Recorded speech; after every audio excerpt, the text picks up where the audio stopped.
ukwiye guhaguruka ukagira icyo ukora, kubera ko isi ntizigera ikubona kugeza ugize icyo ukora. Nta n'umwe witaye ku byo uri gucamo, niyo mpamvu ukwiye kugira icyo ubereka. Ukwiye kubereka wowe wa nyawe, ukwiye kubereka icyo ufite. Wituma bakubona uko utari, kubera ko uri umunyembaraga, uri umunyabwenge.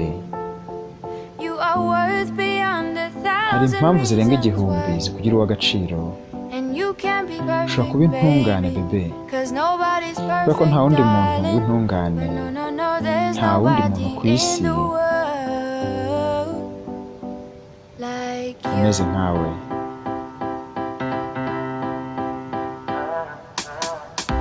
Ese ukora iki iyo byanze kukuvamo? Ese uvuga iki iyo utazi uko umerewe, kandi ubizi neza yuko nta wundi muntu uzi uko umerewe? Kubera ko buri wese arwana n'ibibazo bye, buri wese ashaka uburyo bwe. Umunsi ku munsi ni imihangayiko. Muri ino si urabizi ko ari kurwana n'ubuzima.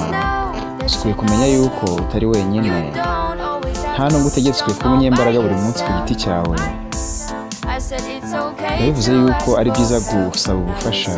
Noneho umva, abantu bazagutaka, ariko ntabwo bazaba bazi uwo uri we. Uzabona abantu bagufasha mu kuguhumuriza. Abantu bazagutaka, ariko ntabwo bazaba bazi uwo uri we wa nyawe. Uzabona abantu bazagufasha bakaguhumuriza.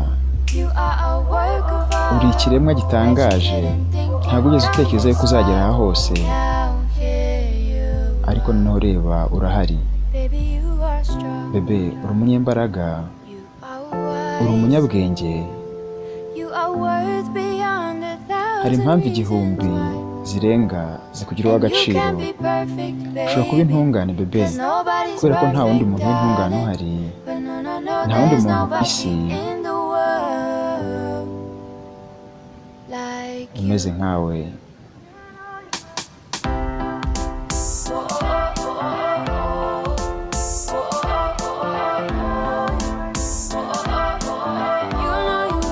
Urabizi neza yuko udashobora kuba intungane, kubera ko nta wundi muntu ku isi w'intungane.